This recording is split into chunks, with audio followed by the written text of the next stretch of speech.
Edge features Associated Electric's Roger Curtis and Gene Husting, the designers of the RC10. And from Reedy Motors, Mike Reedy. Also, world-class mechanic Jim Halsey shows you modifications to improve your car's performance. And finally, meet the world champion driver Jammin, who gives you the winning edge on racing.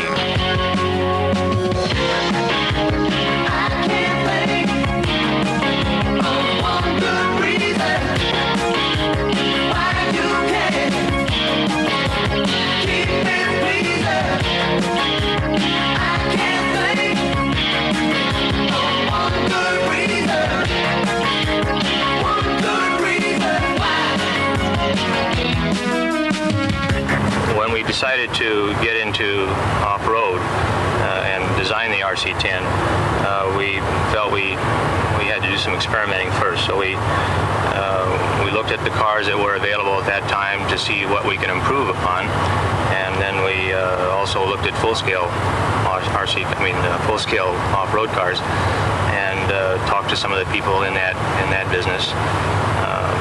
I looked at a lot of cars at that time and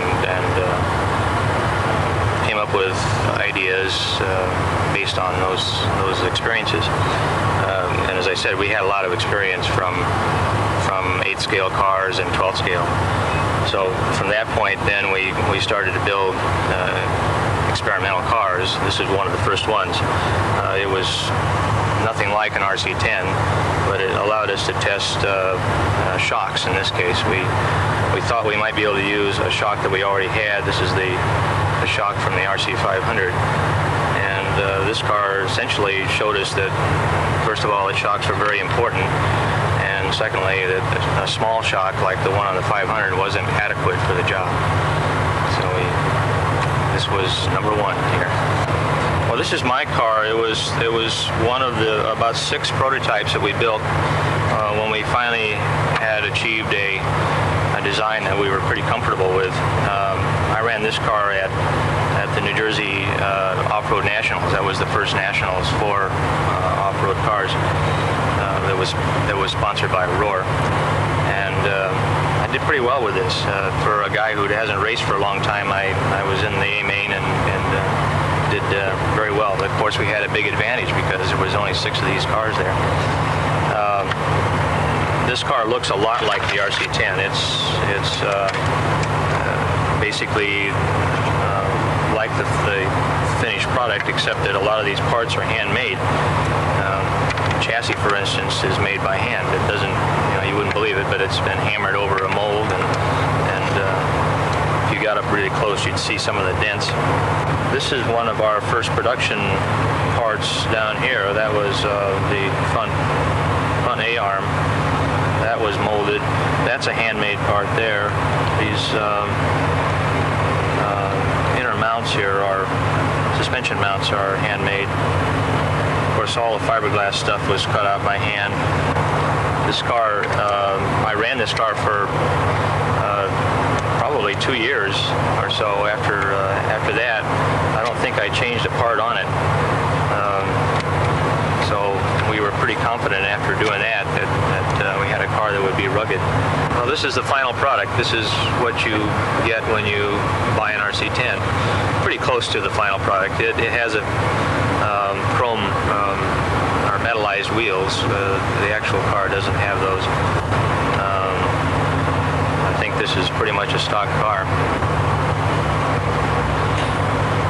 We use all engineering, what they call engineering materials in the RC10, which means materials that are the highest strength to weight ratio that's available. Kind of things they use in aircraft and so on. So the chassis is made out of aircraft aluminum. It's 6061 T6 aluminum. Dog bones in the back of the car. It's the way that the power is transferred from the transmission to the rear wheels, and it allows that power to be transferred without interfering with the suspension action. We have a special machine that makes dog bones in about 1 every 30 seconds. Well, when I designed the car, I drew 2 lines on the paper.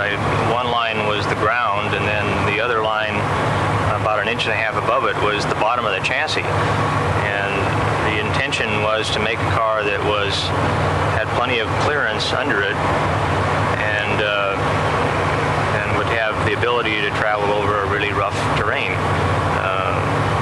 So if you look at the RC10, it's very clean underneath. There's nothing hanging down below that line that I drew on the paper. In keeping with the idea of having a lot of clearance under the car, it meant that the transmission had to transfer the power out at a very low position on the chassis, because if the transmission had its output shafts up high, then the dog bones would have to angle it down far too much. So this transmission was designed to have output shafts right on the chassis level, and that allowed the dog bones to be level when the car is sitting on the ground. And when the dog bones are level, then you get the maximum efficiency of power transfer between the transmission and the wheels. Well, we tried to make the suspension adjustable, and it's probably more adjustable than most people realize. There are things on here that we haven't even explored ourselves. The upper arm in the front end is, of course, adjustable in length, which allows you to change the static camber. So if you shorten this arm, the wheel would tilt this way, and if you lengthen it, it would tilt that way. You have to make that adjustment when you're on the track to determine the tire wear and get the car to handle correctly. But you can also adjust the roll center of the car. And that would be achieved by moving this inner pivot on the upper arm. It can be moved into any of these hold positions. The position it's in right now is in and up. That would be what you would call a parallel A-arm suspension. And in that position, the roll center is near the ground.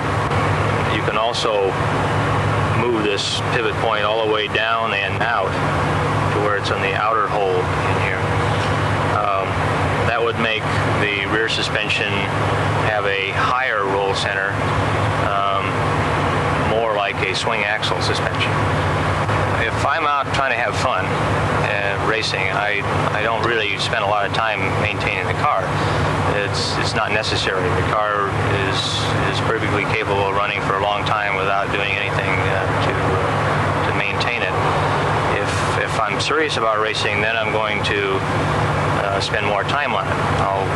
Every heat, I'm going to take a look at the car. I'd probably get in and change the grease in the differential each time, look the car over to make sure there are no loose screws, and check the action of the suspension.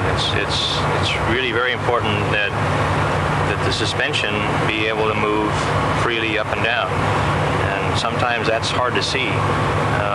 It may feel okay with the spring and the shock on there, but if you took this and disconnected the shock down here and moved the suspension arm without the spring on it, you might find that it was binding a little bit.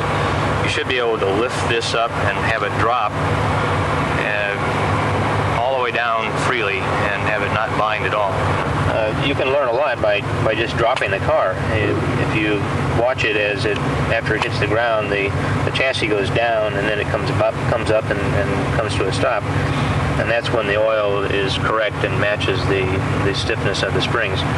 But if the oil is too light, then when you drop it, the chassis is going to go up and down several times. You'll see an oscillation in there, and that would be as if you had no shocks at all. And if the oil is too heavy, when you drop it, the chassis is not going to go down as far, but you'll see the tires start to bounce. It'll do something kind of like that. You'll get a lot of bouncing action in the rubber itself. The purpose of the differential is to allow the rear wheels to rotate more or less independently of each other. So if you take the car and go like this, you'll see that one rear wheel is moving one direction, the other one's moving the other way.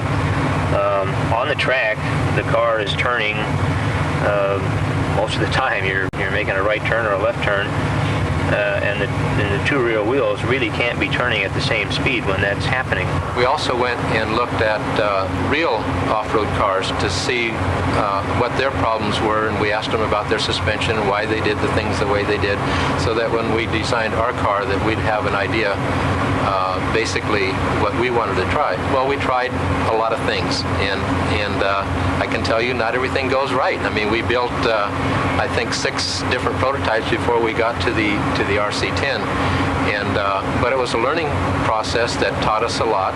And so by the time we got to the RC10, we pretty well knew what we wanted to do, and then it was just kind of designing the ideas that we had learned before into the basic car. And Roger Curtis designed, I'd say, at least 90% of the car. He gets the credit for the car. There's just no doubt. I mean, my part was rather small. I did the wheels, and I did the basic body tooling and wings and stuff like that, which did out of necessity because we were running out of time, and things like that had to get done, you know. Today, looking in the future, I know that it's still growing, and it is a sport that I think every kid has to feel that he's a driver. I mean, it's one of the normal things about growing up is that you just know that you're born to be a driver. And this is a way to find out without killing yourself, without, you know, bankrolling your house, and to do it like basically when I started with real cars. You can do it, and you can. It's a family sport too. There's a lot of ladies that drive. There's a lot of kids with their fathers that can drive. So it's something really that a family can do together. What I would do would be to go to a local hobby shop. They're going to have off-road cars. I mean, it's something that's in every hobby shop now, and they can tell you where the activity is in the area. Say they're running over on 1st and Main Street or whatever. They can tell you where people are running, and then when you get to where that is, then it's easy, because then you can get more help. You can actually see the cars run. In the off-road kind of racing, right now we have what would be 4 classes. We have a 2-wheel drive class, which is divided into a stock motor class and a modified motor class. And then we have 4-wheel drive class, which is also divided into a stock motor class and a modified motor class. In the beginning, we had the 2-wheel drives and 4-wheel drives raced together, but our RC10 was good enough in the beginning that it was beating the 4-wheel drive cars, so it was a natural progression to change to a separate 4-wheel drive class, and so now we have the 4 separate classes that don't race together anymore. Beginner, I would say to go out to a few races, talk to some of the racers, take your car with you, let them show you things and try and help you, and then get a little practice. Go out to the racetrack and just run and get familiar with your car before you enter your first race. Most of the motors in the United States right now that are used for racing originate out of Japan. I modify them to get more speed, and the modifications are that we rewind them to get a little bit hotter motor, faster motor. We also install ball bearings to reduce the drag and get a little bit more speed, and mainly blueprint, fine-tune the motor to make it run at its maximum speed, requiring less power. And then I make modified motors for all the various sizes, and they become specialized in that we make a motor for a road course, and we also make a faster motor for the oval racing. Car makes a big difference. Without a good running car, you can't have a good running motor.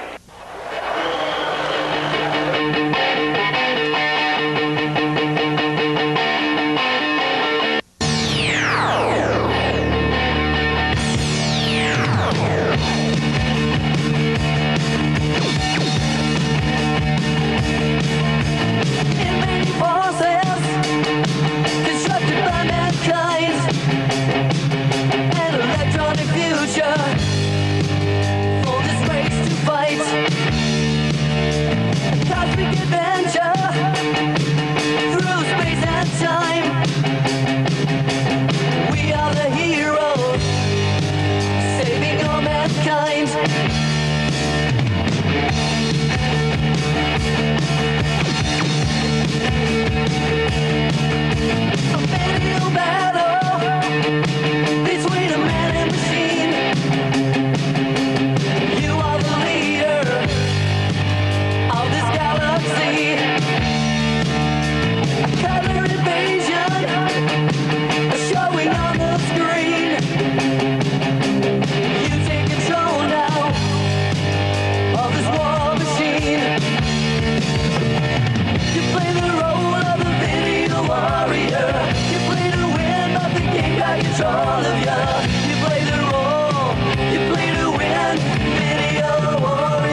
Jim Halsey, world-class mechanic, shows you performance modifications for your RC10.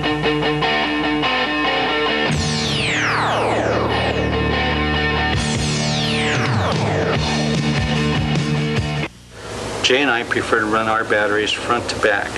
And with the RC10, you have an option of running your batteries from side to side or front to back. In the front to back position, we prefer to run the gold springs that come with the kit. We feel that it makes the car more responsive and controllable. We have found, however, in our experience, that when we run the batteries from side to side, that the silver springs handle much better on the car with the batteries in that position. The other thing is that we use entirely stock parts in the shocks.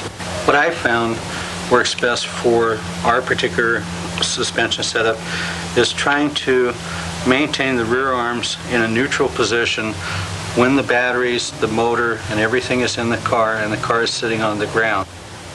The other thing that I have found is the suspension being located in the center hole for your upper trailing link allows the tire to move up and down and stay in a relatively straight position so that you keep as much tire contact as possible at all times with the surface. On the rear shocks, the position that I prefer is in the outside hole on the lower control arm. We have moved the upper hole in approximately 1/8 of an inch, and it seems to give it a little more progressive spring rate. Depending upon the outside temperature, that's what we use to gauge the viscosity of oil that we run. Many times we find that for an all-purpose oil, normally 30 weight will meet most of your requirements. In 40-degree weather, we have ran 15 weight oil, and in 90-degree weather, we run 40 weight oil. And the only real way to tell that is by actually running the car and seeing how well the wheels respond to the terrain and stay in contact with the actual surface. You want to make sure that the car is not bouncing around, as I look for. I always try to keep as much tire contact as possible with the ground at all times. The other thing that I look for is how well the car is jumping. Many times that will determine the weight of oil. If the car is jumping perhaps a little bit nose-high position, by increasing the rear dampening slightly, many times it will bring the front of the car down. But the car can respond differently depending upon the ride height of the springs themselves. We have found that by lowering the front shock 1/4 of an inch, we're able to give a longer travel. It gives considerably more steering because the tires are staying in contact with the ground when you're going through the rougher terrain. I found it important to deburr every gear inside of the transmission. When I look under a magnifying glass, many times I will find that each tooth has a slight burr, and it's usually towards the outside edge of the tooth. And by taking a file and filing each side of that tooth all the way around the gear, it will drastically reduce the drag inside of the transmission. When a transmission is perfect, it will actually freewheel for 30 to 45 seconds if you're spinning the spur gear with no pinion gear on the motor. Many times I find that when assembling the transmission, the plastic gears that go on the idler and the output drive gears that go on the spine plate many times are too close. So by taking a file and slightly oblonging the hole on the bottom and relocating that hole approximately 15 to 20 thousandths lower, it enables the gears to rotate freely and eliminates the bind. This does not always occur, however, I have personally found it in some of the transmissions that we have put together for Jay's car.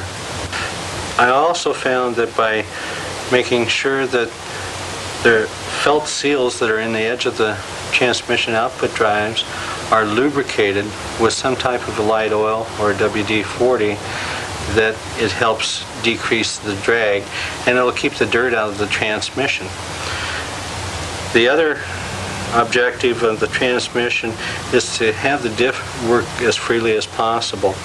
And what I have found is that by drilling the diff and putting a 440 set screw and slotting the washer so that the washer actually locks into the outside and inside aluminum hubs, I've been able to decrease the tension on the diff spring to allow the diff to work freer, which allows the car to turn better, and at the same time it's locked up when you're accelerating in a forward motion.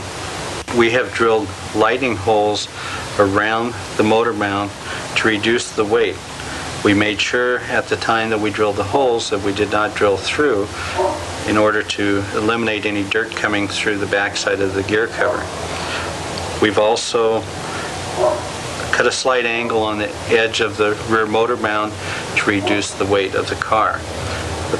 For normal purposes, we have not done this previously. However, during the World Championships and other very major races, we wanted to get the weight as low as possible and maintain the 3.5 pound weight limit. We run Reedy modified motors, and we make no modifications to the motor itself. The only thing that we do is perhaps change the gearing on the car. Obviously, the longer the run time, the lower the pinion that we have to run. We like to run the Reedy Silver Dot motor for off-road, and it's very mild, comes on very smoothly out of the turns, but still has good acceleration on the top end. And I usually gear it with a 13-tooth pinion and a 54-tooth spur gear. Usually a 1 or 2 tooth change on the pinion gear will drastically change the run time. So our purposes for racing are, if we're trying to get the most out of the motor in 4 minutes, then we gear the motor to have a little cushion so it will run approximately 4.5 minutes under hard conditions. A modified motor, you can adjust the timing. However, we leave the timing set the way it comes from the factory. I found that in increasing the timing, it also increases the amount of radio interference, and it usually decreases the bottom end torque of the motor. And so for our particular purposes, we rely on the motor the way it comes from the factory, and we found that the timing is normally set in the best possible position in order to get the maximum efficiency out of the motor.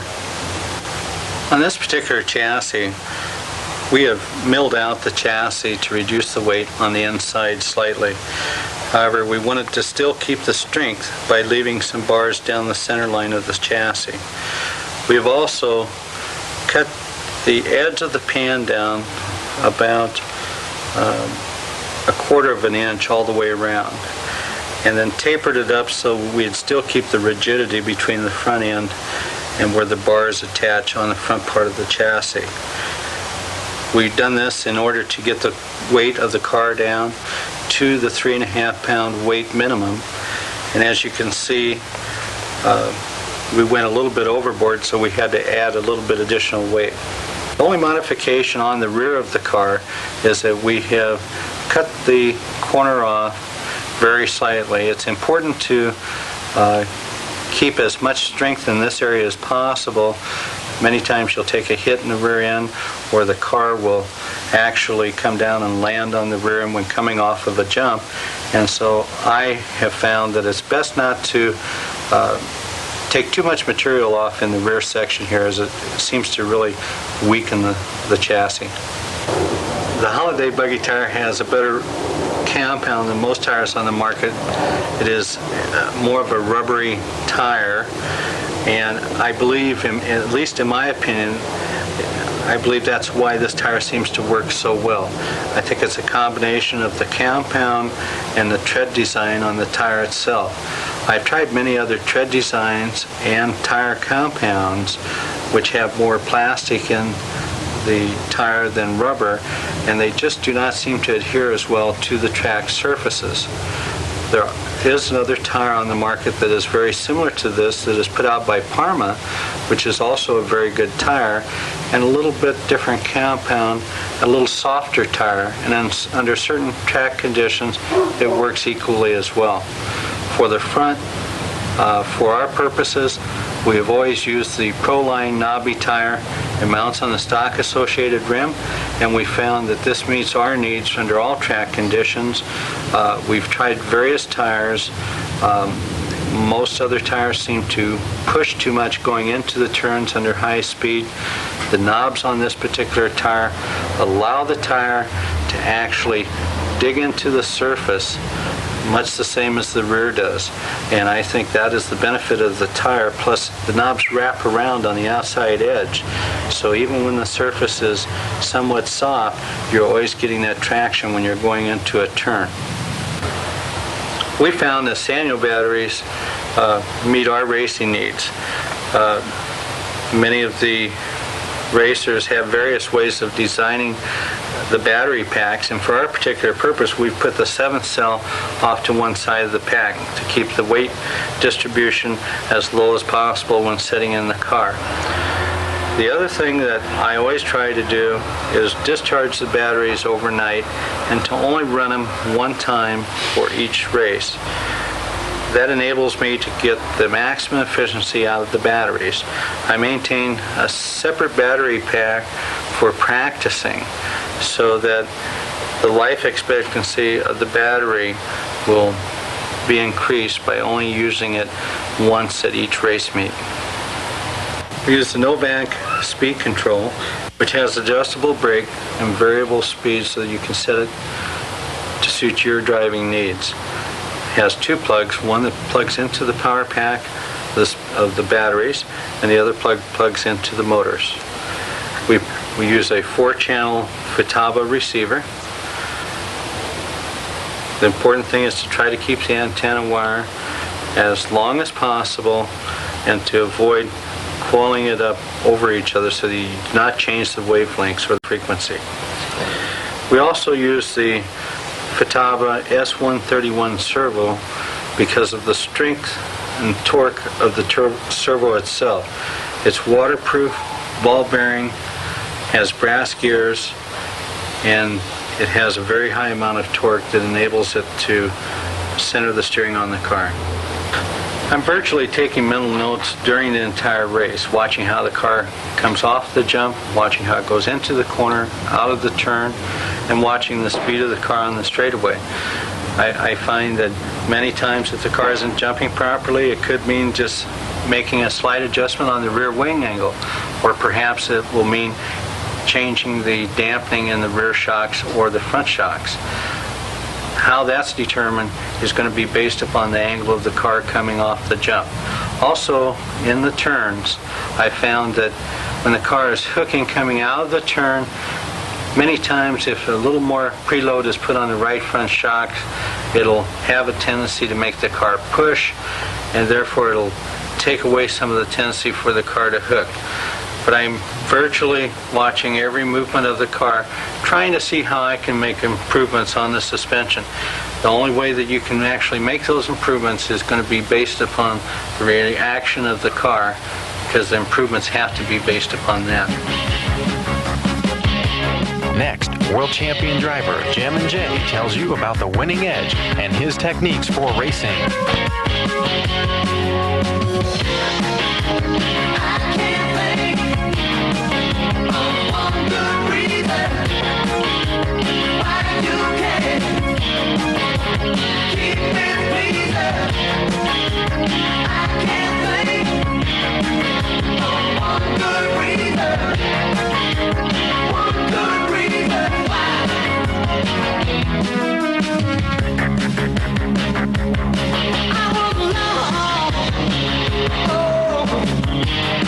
Sometime in the morning, I look, but you're not there.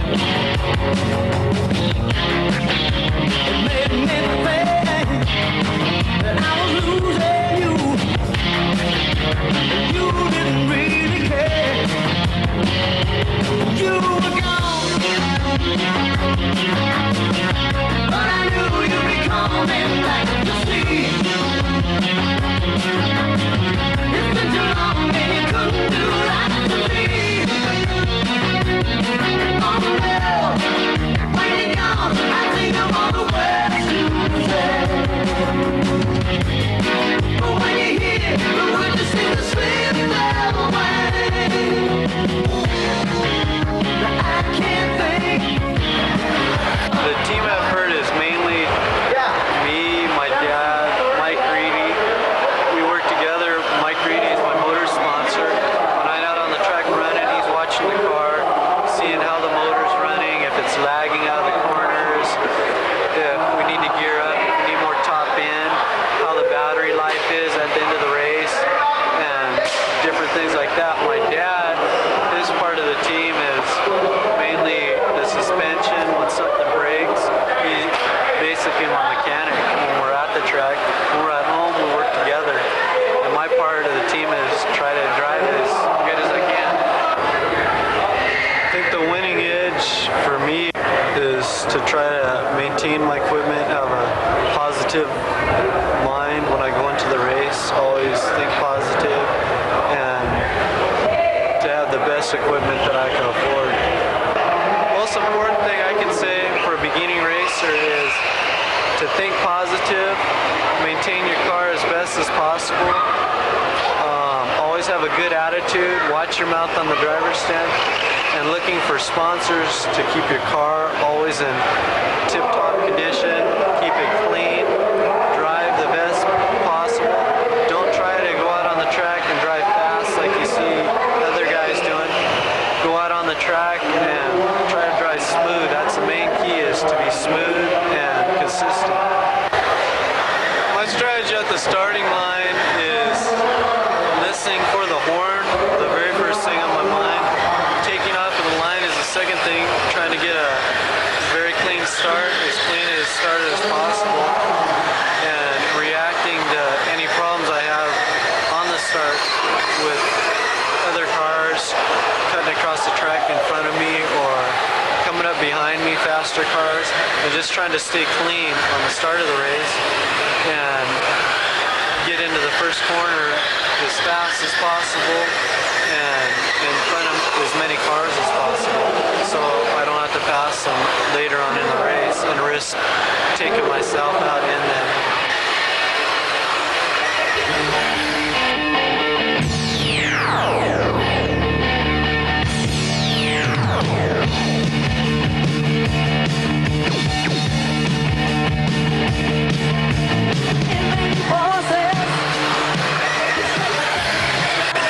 During the race, there's different strategies I use. If I'm far back at the beginning of the race, depending on what kind of track it is, if I have the car geared so to just make the time or different things like that. If I'm back at the beginning of the race and I get a real bad start, I'll push as hard as I can for the whole race if I'm a long ways back. If I'm not too far back, I'll push, but I'll drive smooth and I'll take it easy on the car, so I'll have battery life at the end, and try to have more motor and battery life at the end so I can pass them then. I have to go out on the track before the race knowing ahead of time what I want to do, what I'm going to do in this corner, the fast lines. A lot of times I'll go out on the track and I'll find a fast line, and I know it's a quick line, but I won't run that line in all the heat races because then all the other people see that line too. So then I'll wait till the main event and I'll use that line, and I can make up time, and all the other racers a lot of times won't know about that line. And I concentrate on the car. I try not to think about anything else, and I try to drive about 5 feet in front of my car so I know what's coming up on mine on the track.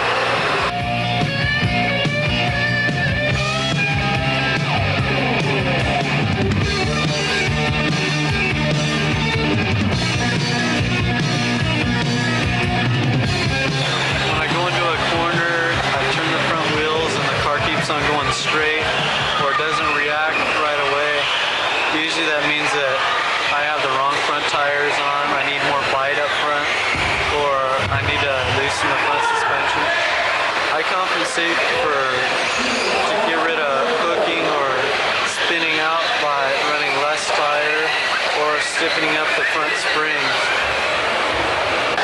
If I'm in the lead, my main strategy is I try to save the car, squeeze coming out of the corners, use my head when I come up on lapping traffic, and basically just try to keep the car in one piece. Or if it's just a few seconds to go and I'm behind in the race and I have to make up a lot of ground, I have to push really hard, but I have to use my head and go fast in the right places without risking damaging the car or flipping or losing more ground to the leader. At the very end of the race is probably the most difficult part of the race for me. I get very nervous if I'm in the lead.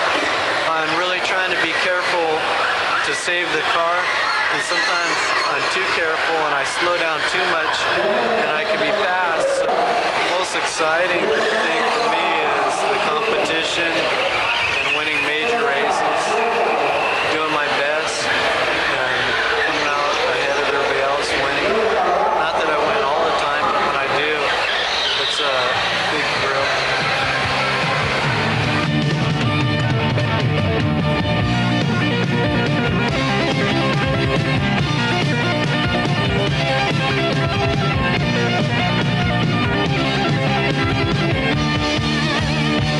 It's the only car that was designed for racing.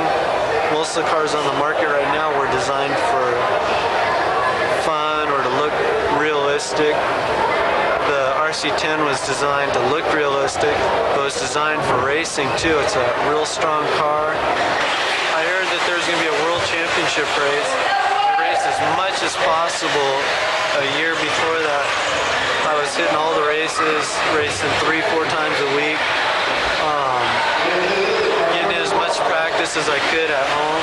And then I went to the regionals and different qualifying races, but they have where you have to either place in the A main or win the A main at certain regionals or nationals so you could qualify to race in the World Championship. And then I did good at the qualifiers and I qualified for the World Championships.